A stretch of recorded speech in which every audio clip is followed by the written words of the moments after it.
ሱባኤ በቤታችን መያዝ እንችላለን ወይ? አርምሞ ማለት ምን ማለት ነው? እንዴት ይያዛል? ታቅቦ ማለት ምን ማለት ነው? እንዴት ይያዛል? ታቅቦ ካርምሞ በምን ይለያል? የሚሉትን አንስተን እንማማራለን። የቅዱሳን አባቶቻችን አምላክ ልዑል እግዚአብሔር ምስጢሩን ይግለጽልን። ሱባኤ ማለት ምን ማለት ነው የሚለውን ስናይ ሱባኤ አንድ ሰው ከቤቱ ወጥቶ ወደ መንፈሳዊ ቦታ ገዳም ወይም ቤተክርስቲያን በመሄድ ከፈጣሪው ለመገናኘት ከሚበላው ከሚጠጣው ቀንሶ አንደበቱን ከወሬ ከዋዛ ፈዛዛ በመግታት በጸሎት ቀን ከሌሊት በመትጋት አንድ ቦታ ለተወሰነ ቀን ወር ወይም ዓመት የሚያሳልፈው ጊዜ ሱባኤ ይባላል። ሱባኤ ሁለት አይነት ነው። አንደኛው አሁን ያልኩት ከንግግር እስከ እህል ውሃ በመቀነስ ከሰው በመራቅ ምናልባትም በዋሻና በሱባኤ ቤት በመዝጋት የምናሳልፈው ጊዜ ሲሆን፣ ሁለተኛው ደግሞ በአንድ ቦታ በመወሰን ከሰው ጋራ ሌሊት ለጸሎት፣ ጠዋት ለኪዳን፣ ቀን ለቅዳሴ፣ ማታ ለሰርክ ጸሎት፣ ለጉባኤ በመትጋት በአጠቃላይ ሙሉ ጊዜ ለእግዚአብሔር አሳልፎ በመስጠት ማገልገልና መገልገል ማለት ነው። አንደኛው ዝግ ሱባኤ ስለሆነ ለረጅም ጊዜ ላይቆይ ይችላል። የኛ ብርታትና የእግዚአብሔር ፈቃድ ነው የሚወስነው። ሁለተኛው ግን ለምሳሌ በጾመ ፍልሰታ በአብይና በገና ጾም ከወዳጅ ከዘመድ ጋር በመሆን ወይም ለብቻ በአንድ ገዳም የምናሳልፈው ነው። ሱባኤ እግዚአብሔርን፣ እመቤታችንን እንዲሁም ከቅዱሳን እስከ ቅዱሳን መላእክት ያሉትን ለጥያቄዎቻችን መልስ እንዲሰጡን የሕይወት እንቆቅልሻችንን እንዲፈቱልን የምንጠይቅበት የሰማይ መንገዳችን ነው። በሱባኤ ብዙ አባቶችና እናቶች ተጠቅመውበታል። ሱባኤ ከጥንት ጀምሮ አበው ነቢያትና ሐዋርያት አባቶቻችንን ጨምሮ የተጠቀሙበት ያለና ወደፊትም የሚኖር ራሱን የቻለ የጸሎት፣ የጾም፣ የስግደት ስርዓት ያለው ነው። በኢትዮጵያ ኦርቶዶክስ ተዋሕዶ ቤተክርስቲያን ሃይማኖት ትምህርት መሰረት ለሚከናወኑ ሃይማኖታዊ ድርጊቶች ሁሉ ሃይማኖታዊ መልክና ስርዓት ያላቸው እንጂ በዘፈቀደ የሚከናወኑ አይደሉም። ቅዱስ ጳውሎስ በአንደኛ ቆሮንቶስ በምዕራፍ 14 ቁጥር 40 ላይ ነገር ግን ሁሉ በአግባቡና በስርዓት ይሁን እንዳለው በቤተ ክርስቲያናችን የሚከናወኑት የአምልኮት፣ የጸሎት፣ የሱባኤ ወዘተ የራሳቸው የሆነ መልክና ስርዓት አላቸው። እንኳን ለቤተ ክርስቲያናችን የአምልኮት፣ የጸሎት፣ የጾም፣ የሱባኤ ስርዓት ቀርቶ ለሰው ስርዓት መገዛት እንዳለብን በሞቱ ክርስቶስን የመሰለው ሊቀ ሐዋርያት የተባለው ቅዱስ ጴጥሮስ በአንደኛ ጴጥሮስ በምዕራፍ 2 ቁጥር 13 ላይ ስለ ጌታ ብላችሁ ለሰው ስርዓት ሁሉ ተገዙ በማለት ነግሮናል። አንዳንድ ሰዎች የሱባኤ ስርዓትን ሲቃወሙና ከመጽሐፍ ቅዱስ ውጭ ነው ሲሉ ይሰማል። አባቶችም በገዳም የሰሩት የራሳቸው ስርዓት ነው ይላሉ። ይህ ታላቅ ስህተት ነው። ለአብነት ያህል ብንመለከት መጽሐፍ ቅዱስ ተጠመቁ ይለናል። ለዛውም ካልተጠመቅን ከውሃና ከመንፈስ ካልተወለድን ከሰማይ ዕድል ፈንታ ጽዋር ተርታ እንደሌለን ይነግረናል። ግን መጽሐፍ ቅዱስ እንዴት መጠመቅ እንዳለብን አያብራራም። መጽሐፍ ቅዱስ ቁረቡ ይለናል። ካልቆረብን ደግሞ የዘላለም ሕይወት እንደሌለን አስረግጦ ይነግረናል። ነገር ግን መጽሐፍ ቅዱስ እንዴት መቁረብ እንዳለብን ስለ ስርዓተ ቁርባን አይተነትንም። የእነዚህን ጥያቄዎች ምላሽ የምናገኘው በመጽሐፍ ቅዱስ ላይ ሳይሆን ስርዓተ ቤተ ክርስቲያናችንን በመማርና በማወቅ ብቻ ነው። ሱባኤ አዳምና ሔዋን ከውድቀታቸው የተነሱበት ወደ ቀደመው ክብራቸው የተመለሱበት ነው። ሱባኤ ሙሴ የእግዚአብሔርን ሕግጋትና ታቦተ ጽዮንን የተቀበለበት ነው። ሱባኤ ነቢያት ጌታ እንደሚወለድ በመንፈስ ቅዱስ መነጽር ያዩበት ነው። ሱባኤ ቅዱሳን ነቢያት ኃላፊውንና መጪውን ያዩበት የእግዚአብሔር መስታወት ነው። ሱባኤ ነቢዩ ዕዝራ የተቃጠሉትንና የጠፉትን የብሉይ ኪዳን መጻሕፍት የጻፈበትና ጽዋ ልቦና ጠጥቶ በጸጋ የከበረበት ነው። ሱባኤ ቅዱስ ኢያቄምና ቅድስት ሐና እመቤታችንን ያገኙበት ነው። ሱባኤ አስቴር ሕዝቦቿን ከሞት የታደገችበት፣ መርዶኪዎስ ከሞት የዳነበት፣ ሃማ በማሰው ጉድጓድ የገባበት ነው። ሱባኤ ቅዱሳን ሐዋርያት እመቤታችንን ያዩበት ነው። ሱባኤ ቅዱስ ያሬድ፣ አባ ጊዮርጊስ ዘጋስጫ፣ አባ ጽጌ ድንግል ወዘተ ሰማያዊ የመንፈስ ቅዱስ ስጦታ የተቀበሉበትና በስጋዊና በመንፈሳዊ ዕውቀት የመጠቁበት ነው። ሱባኤ ቅዱሳን የሰማይ ምስጢር የሚያዩበት ነው። ሱባኤ መጥምቀ መለኮት ቅዱስ ዮሐንስ ጌታን ለማጥመጥ የበቃበት ነው። ሱባኤ መንፈሳዊ ሰው ከእግዚአብሔር ጋር የሚገናኝበት መሰላል ነው። ሱባኤ የሩቁን አቅርቦ የሚያሳይ መንፈሳዊ ማጉያ መነጽር ነው። ሱባኤ ሰው የሕይወቱን አቅጣጫ የሚያውቅበት መንፈሳዊ መሪ ነው። ሱባኤ ከሰይጣን ወጥመድ የምናመልጥበት ነው። ሱባኤ ከጸጋ የተራቆተን ሰው እስከ ብቃት ደረጃ ድረስ የሚያደርስ ጸጋን የሚያላብስ የእግዚአብሔር ሰማያዊ መንገድ ነው። ሱባኤ በኃጢአት የዛገችውን ነፍሳችንን ወልውለን የምናነጻበት የተጋድሎ ፋና ነው። ሱባኤ ሰው ወደ እግዚአብሔር ጥያቄ የሚያቀርብበት፣ እግዚአብሔር ለሰው መልስ የሚሰጥበት ስልክ ነው። መደወያ ቁጥሩም ጸሎት ነው። ሱባኤ በኃጢአት ለወደቀ ሰው መነሻና ጸጋ ማስመለሻ ነው። ሱባኤ ለሀገር ለወገን ምሕረት ከፈጣሪ የምንለምንበት ነው።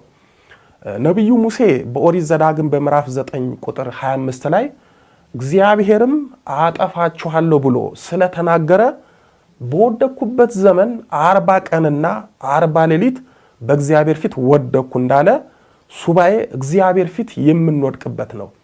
ሱባኤ እግዚአብሔር ጸሎታችንን በልዩ ሁኔታ የሚሰማበት ነው።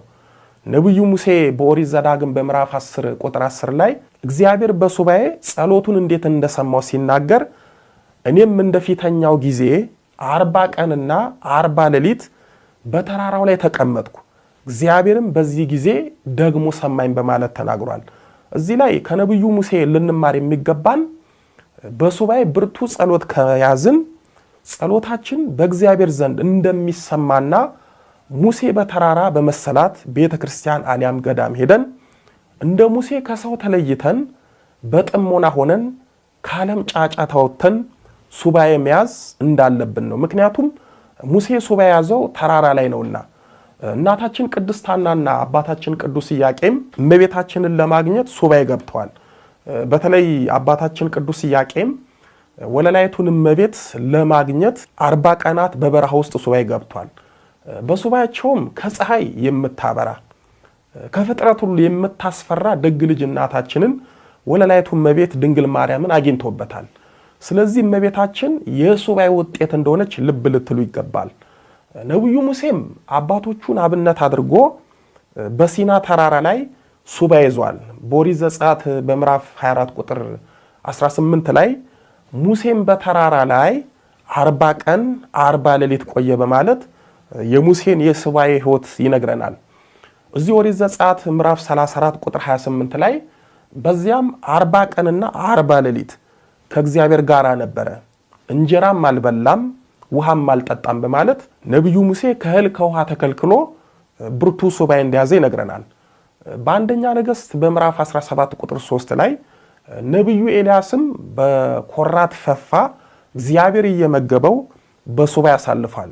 ነቢዩ ዕዝራም በገዳመ አርፋድ ሱባኤ በመያዝ ፈጣሪውን ለምኗል። ለአብነት ይህንን አልን እንጂ በአጠቃላይ ብዙ አባቶቻችን በመጽሐፍ ቅዱስ ሱባኤ በመያዝ ከፈጣሪያቸው ተገናኝተዋል፣ መልስም አግኝተዋል። ገድለ ቅዱሳንን ስንመለከት ደግሞ በሀገራችን አቡነ ገብረ መንፈስ ቅዱስ በዝቋላ ባህር ተዘቅዝቀው ለ100 ዓመታት ታላቅ ሱባኤ ይዘዋል። ቅድስት ክርስቶስ ሰምራ ለ22 ዓመታት በጣና ሐይቅ በአሳ ሆዷ እስኪሰነጠቅ ስጋዋ እስኪጨነቅ ታላቅ ሱባኤ ይዛለች። አቡነ እስትንፋሰ ክርስቶስም በአባይ ወንዝ ለ9 ዓመታት ስለ ኢትዮጵያ ሕዝብ ኃጢአት ታላቅ ሱባኤ በመያዝ ምሕረትን ለምነዋል። እና አቡነ ሂሩት አምላክ በጣና ሐይቅ እና አቡነ ኢየሱስማ ለ50 ዓመታት በሐይቅ እስጢፋኖስ ባህር ላይ ታላቅ ሱባኤ ይዘዋል። አቡነ ዘራብሩክ፣ አቡነ አሮን ወዘተ በታላቅ ተጋድሎና በታላቅ ሱባኤ ያሳልፈዋል። ዛሬም እኛ ሱባኤ በመግባት የምንጸልየው እንደነሱ ለመጠቀምና ከፈጣሪ ለመገናኘት ነው። ሱባኤ በቤታችን መያዝ እንችላለን ወይ የሚለውን ስንመለከት መልሱ አዎ እንችላለን ነው። ከፊታችን ያለውን ጾመ ፍልሰታን በቤታችን በጾም በጸሎት ተወስነን በሱባኤ ሆነን ማሳለፍ እንችላለን። መጽሐፍ አስቴርን ስንመለከት አስቴር በምትኖርበት ቤተ መንግስት ከባድ ሱባኤ በመያዝ ታሪክ ሰርታለች። አስቴር በምቾትና በድሎት ቦታ ሆና ሱባኤ በመያዝ ከፈጣሪዋ መልስ አግኝታለች። በሱባኤ ህዝቧንም ከሞት ታድጋለች።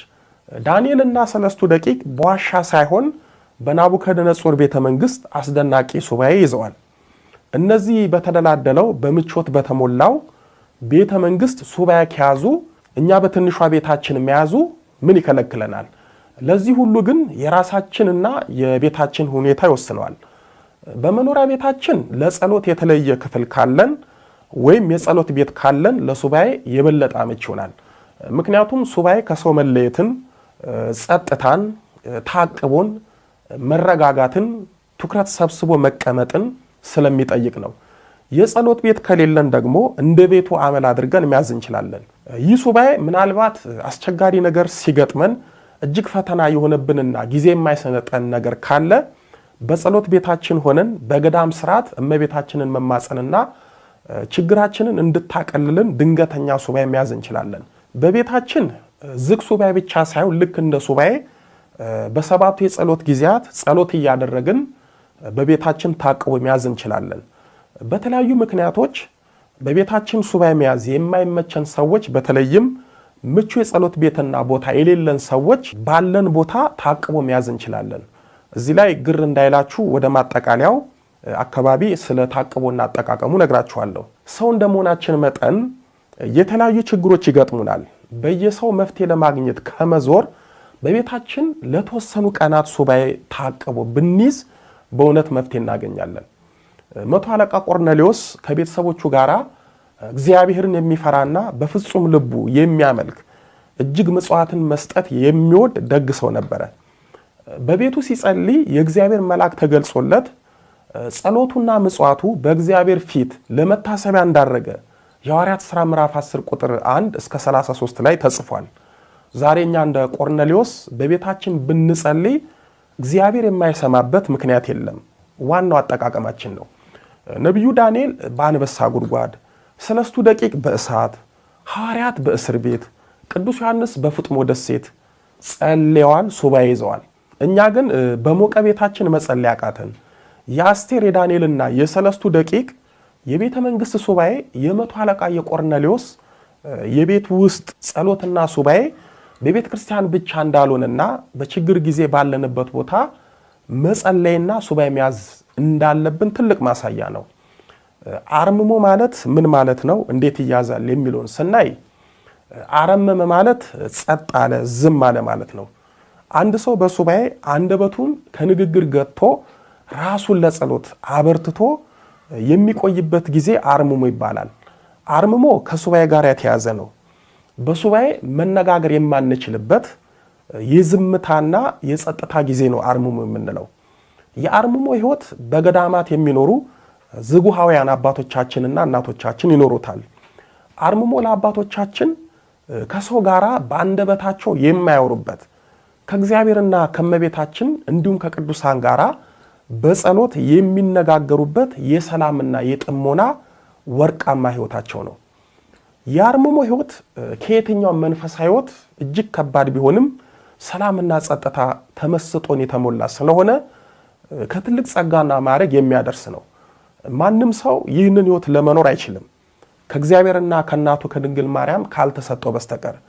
በብሉይ ኪዳን የነበሩት ነቢያት፣ በሐዲስ ኪዳንም ሐዋርያት ይህንን የአርምሞ ሕይወት በጾም በጸሎት ተወስነው በስፋት ኖረዋል። ቅድም በምሳሌነት ያነሳ ነው ነቢዩ ሙሴ 40 መዓልት እና 40 ሌሊት በሱባኤ ኖረ ስንል ሱባኤውን በአርምሞ ይዞ ነው። ጌታችንም በቆሮንቶስ ገዳም የያዘው ሱባኤ በአርምሞ ነው። አንድም ሐዋርያት አጠገቡ ወይንም አብሮት አልነበሩም። በብዙ ገድለ ቅዱሳን ላይ ቅዱሳን በተለይ በጾም ወቅት በጸሎት ጥሙድ እንደ በሬ ትጉህ እንደ ገበሬ ሆነው በአርምሞ ይሰነብታሉ። በዚህም ከፈጣሪ ጋር ብቻ በመነጋገር ከሰው በማርመም ብዙ ጸጋና በረከት ይቀበላሉ። አርምሞ ሁለት አይነት ነው። አንደኛው አርምሞ ከሱባኤ ጋር የምንይዘው አርምሞ ሲሆን ይህም በገዳም በዋሻ ወይም ለሱባኤ በተዘጋጀ ቦታ በመዝጋት ከሰው በመለየት የምንይዘው ነው። ይህንን አርምሞ የጸሎት ቤት ካለንም በጸሎት ቤታችን መያዝ እንችላለን።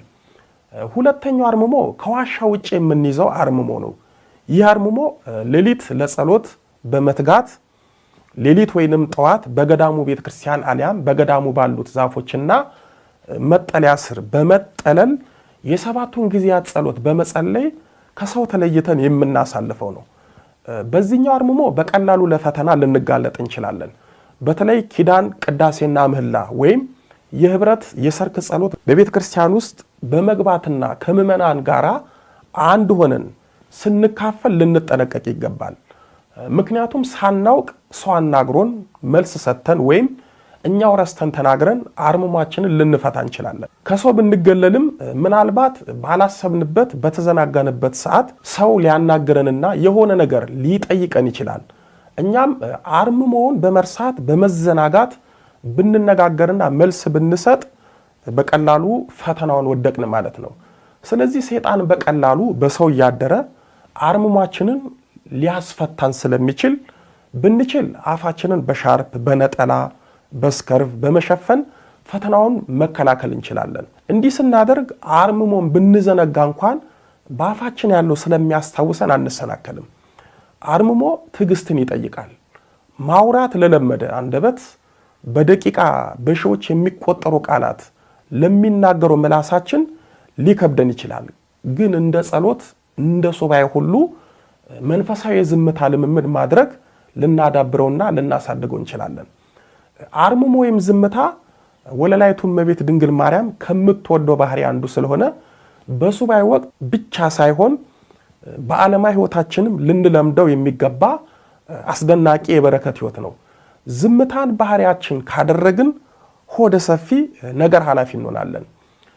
ከዘጠኙ ቅዱሳን አንዱ የሆኑት አቡነ ጰንጠሌዎን በገዳማቸው በትንሽ ዋሻ ውስጥ ለ45 ዓመታት ከሰው ሳይነጋገሩ በሱባኤና በአርምሞ ሆነው ፋና ተግባራቸውን ጥቅምት 6 ቀን የፈጸሙ ታላቅ አባት ናቸው። አስደናቂ ገድላቸው የ45 ዓመታት የሱባኤና የአርምሞ ሕይወታቸውን በማርነቅ እንዲህ ይላል። አባት ሆይ ድኩመ ሥጋ ባህሪን የለበስክ ሲሆን ልብ እንዴት ወደ አምላክ ይገሰግስ ዘንድ ጨከነ? ራስህን እንደ ሞት አድርገህ ናቅኸው። በዚህ ዓለም የሚያበሩ ፀሐይና ከዋክብት የብርሃናቸው ጸዳል መልካምና አስደሳች መሆኑን ስታውቅ ለማየት እንደምን ፍላጎት አልኖርህም? አባት ሆይ ፈጣሪ በየወገናቸው የፈጠራቸውን የበረሃ አበቦች እንደ ሮማን አበባ መልካም ማዛን የሚሰጥ እንደ ናርዶስ እንደ ከበረ ከርቤ ሽቱም መልከ መልካሙን ፍሬ የሚያፈሩትን እጽዋቶችና አበቦች ለማየት ስጋዊ ስሜት እንዴት አላሸነፈም? የአምላክን ሥራ ሁሉ ለማየት ብቻ ሳይሆን ለመስማት አስደናቂ ነው። ታዲያ ይህንን ሁሉ ስታውቅ እንዴት እንደ አላዋቂ መሆንን መረጥክ? አባት ሆይ የሚጠፋውን የዚህን ዓለም ብርሃን የምታይበት ዓይን እያለ የማይጠፋውን ብርሃን ታይ ዘንድ ወደ ራስን ዓይን እንደሌለው እውር አደረግክ። አባት ሆይ የምትሰማበት ጆሮ እያለ የኃጥአንን ነገር ላለመስማት ራስን እንደ ዶንቆሮ አደረግክ በማለት ይነግረናል።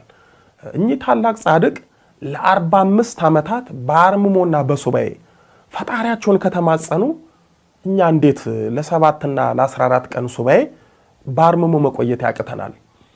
ቅዱሳን በትዕግስታቸውና በአርምሟቸው እንደተመሰገኑ እኛም በትንሹ አቅማችን ትንሿን ሱባኤ በመያዝ እመቤታችንን ልንማጸናት ጌታችንን ልንለምነው ይገባል። እንደ አርምሞ ታቅቦ ማለት ምን ማለት ነው? እንዴት ይያዛል? ታቅቦ ከአርምሞ በምን ይለያል የሚለውን ስናይ መታቀብ ማለት መከልከል መወሰን ማለት ነው። ታቅቦ ከእመቤታችን አስደናቂ ከሆኑ ባህሪዎቹ አንዱ ነው። እመቤታችን በቤተ መቅደስ ስትኖር አንደበቷን ለጸሎትና ለምስጋና ካልሆነ በቀር አትከፍትም ነበረ። ዝም ያለች ነች። የሚጠይቋትን ግን ትሕትናን በተላበሰ በመዓዛ መለኮት በተለወሰ ጡም አንደበቷ በለውሳስ ታናግራቸዋለች። ወለላይቱ እመቤት መላ ዘመኗን የኖረችው በፍጹም ታቅቦ ነበረ። የታቅቦ ሕይወቷ የአይሁድ ደናግልን እስኪያስደንቅ ድረስ ካህናቱም እስኪደመሙባት ድረስ ነበረ። የእመቤታችንን የታቅቦ ሕይወት በሱባኤና በገዳማት በአጽዋማት ጊዜ ብቻ ሳይሆን በማንኛውም ጊዜ ወደ ህይወታችን ብናመጣውና ብንለማመደው ሰላማዊና የተረጋጋ ስጋዊና መንፈሳዊ ህይወት ይኖረናል። ታቅቦ ስንል አንደበታችን ክፉ ከመናገር፣ ጆሮአችን ሐሜት ከመስማት፣ አይናችን ስጋዊ ነገር ከማየት፣ በኃላፊው አግዳሚው ከመቁለጭለጭ፣ እጃችን የሰውን አለመንካት፣ ከንፈራችን የኛ ያልሆነውን አለመሳም፣ እግራችን ወደ ጭፈራና መሽታ፣ ዝሙትና መጠጥ ቤት እንዲሁም አልባሌ ቦታ ከመሄድ መታቀብን ያካትታል። በአጠቃላይ በስጋዊ ህይወታችን የታቀቡ ህይወትን ብንለማመድ ሳንነግድ አተረፍን ማለት ነው። አንድ ሰው በገዳም ዝግ ሱባኤ ወይም አርምሞ መያዝ ካልሆነለት በታቅቦ መጸለይ ይችላል። ይህም እንደሌሎቹ ሁሉ የከበደ ልምምድን ላይጠይቅ ይችላል። ታቅቦ ከአርምሞ የሚለየው በአርምሞ ምንም አይነት ንግግር የለም። በታቅቦ ግን የምንፈልገው ነገር ካለ በለሆሳስ መጠየቅና ማናገር እንችላለን። ይህ ማለት እንደ ልባችን እናወራለን ማለት ሳይሆን አስፈላጊና ግድ የሆነ ነገር ብቻ መጠየቅ፣ ከዛ ውጪ ዝምታ ነው የሚሆነው። ታቅቦ ላወቀበትና ለተጠቀመበት ሰው ትልቅ ሱባኤና አርምሞ ነው።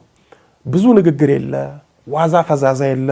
በጸሎትና በስግደት ተጠምደን የተለያዩ መጻሕፍትን በማንበብ ቤተክርስቲያን እየዋልን ወደ ባታችን ወይም ወደ ገዳም ውስጥ የምናርፍበት ቦታ መወሰን ወይም መታቀብ ነው። የምንጠጋባቸው እናትና አባቶች ካሉን እነሱ ጋር መያዝ እንችላለን፣ በጸሎታቸውም ያግዙናል። ስለዚህ ታቅቦ የሚያዘው በዋሻ ሳይሆን ገዳሙ በሰጠን እንግዳ ማረፊያ ወይም ጸጥታ በሚሰማን ቦታ ነው። ድንኳን ከያዝን በዚያ መያዝ እንችላለን። እንዲሁም ታቅቦን በቤታችን በጸሎት ቤታችን መያዝ እንችላለን። በነገራችን ላይ የግልም የመንግስትም ስራ የምትሰሩ በሀገር ውስጥም በውጭ ሀገር ያላችሁ ኦርቶዶክሳውያን ስራችሁን እየሰራችሁ ከስራ ውጭ ያለውን የግል ወሬያችሁን ቀንሳችሁ 14ቱን ቀን ታቅቦ መያዝ ትችላላችሁ።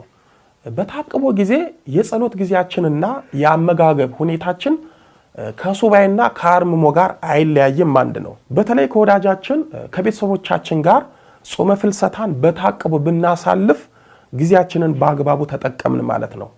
በታቅቦ ለአንደበታችን ሕግና ስርዓት አበጅተን ከንፈራችንን የምስጋና መሰንቆ፣ አፋችንን የጸሎት መፍለቂያ አድርገን ብንጠቀምበት በሱባኤና በአርምሞ የምናገኛቸውን ማናቸውንም ነገር መልሶች ከመቤታችን እናገኛለን። መዝሙረኛው ቅዱስ ዳዊት በመዝሙር 109 ቁጥር 30 ላይ እግዚአብሔርን በአፌ እጅግ አመሰግነዋለሁ እንዳለ አፍ የልብ ሐሳብ መግለጫ የቃል ማውጫ ነው። ስለዚህ ይህንን የከበረውን አፋችንን እንደ ዳዊት ከልባችን ምስጋና የምናወጣበት በእግዚአብሔር ቃል የምናመሰግንበት መሆን አለበት። አፋችን ዋዛ ፈዛዛውን የምንናገርበት፣ ልባችን የክፉ ቃል ምንጭ ከሆነ ታቅቦ ባህሪዋ የሆነችው ወለላይቱ እመቤት ትቀየመናለች። አብዛኞቻችን በድርጊት ከምንሰራቸው ኃጢአቶች ይልቅ ለኛ ቀላል የመሰሉን ትኩረት የማንሰጣቸው በደሎች በሰዎች ላይ በአፋችን የምንፈጽማቸው ኃጢአቶች አሉ። ሰው መስደብ፣ ሐሜት፣ በኃይለ ቃል ማስደንገጥ፣ ጸያፍ ቃላትን መናገር፣ አሽሙር ወዘተ በቀላሉ በአፋችን የምንሰታቸው ኃጢአቶች ናቸው። ታቅቦን በሕይወታችን ብንለማመድ ግን ከነዚህ ኃጢአቶችና ድርጊቶች እንቆጠባለን። ጥበበኛው ሰለሞን በመጽሐፈ ምሳሌ በምዕራፍ 15 ቁጥር 14 ላይ የሰነፎች አፍ ግን በስንፍና ይሰማራል እንዳለ እኛም አፋችን በስንፍና በተመሰለው በኃጢአት እንዳይሰማራ በታቅቦ ልናቀቡ ይገባል። አንደበታችን የጸሎት ሰይፍ የሚወጣበት ሰይጣንን የሚያርቅበት እንጂ የአመጽ ተንኮል የሚፈጸምበት ሊሆን አይገባም። ለዚህም ነው ነቢዩ ዳዊት በመዝሙር 120 ቁጥር 2 ላይ ከአመፀኛ ከንፈር ከሸንጋይ አንደበት አቤቱ ነፍሴን አድናት ያለው። የክርስቲያን አፍ አሕዛብን የሚገስጽ፣ ሰይጣንን የሚቆርጥ፣ ለተጠየቀው በትሕትና መልስ የሚሰጥ፣ የእመቤታችንን ክብር የሚገልጥ፣ ለጌታችን ምስጋና የሚያቀርብ መሆን አለበት። በራእየ ዮሐንስ በምዕራፍ 19 ቁጥር 15 ላይ አሕዛብን ይመታበት ዘንድ ስለታም ሰይፍ ከአፉ ይወጣል ተብሏልና። ቅዱስ ዳዊት የሰውን ክፉ ነገር አንደበቱ እንዳይናገር በመዝሙር 17 ቁጥር 4 ላይ የሰውን ሥራ አፌ እንዳይናገር ፈቃዴ ነው፣ ስለ ከንፈሮች ቃል ጭንቅ የሆኑ መንገዶችን ጠበቅኩ እንዳለው እኛም የሰውን ክፉ ነገር በከንፈራችን ላለመናገር አንደበታችንን በታቅቦ ልንጠብቅ ይገባል። ስንቶቻችንን ጭንቅ ከሆነ ከሐሜት መንገድ አፋችንን የጠበቅን? ስንቶቻችንን የሰውን በጎ ሥራ በክፉ ጎራ የተናገርን? ታቅቦ ከባድና ጭንቅ ቢሆንም ራሳችንን ከአንደበት ኃጢአት ለመጠበቅ እመቤታችንን ለማስደሰት ከሷ በጸሎት መልስ ለማግኘት ጠቃሚ ነውና ተወዳጁን ታቅቦ ገንዘብ እናድርግ፣ እንጠቀምበት። አዳም ወዴት ነህ ያልከኝ በፍቅር ድምፅ ፈለከኝ። አልብሰኝ ነጩን ልብስ እወድሃለሁ ኢየሱስ፣ አከብረሃለሁ ክርስቶስ።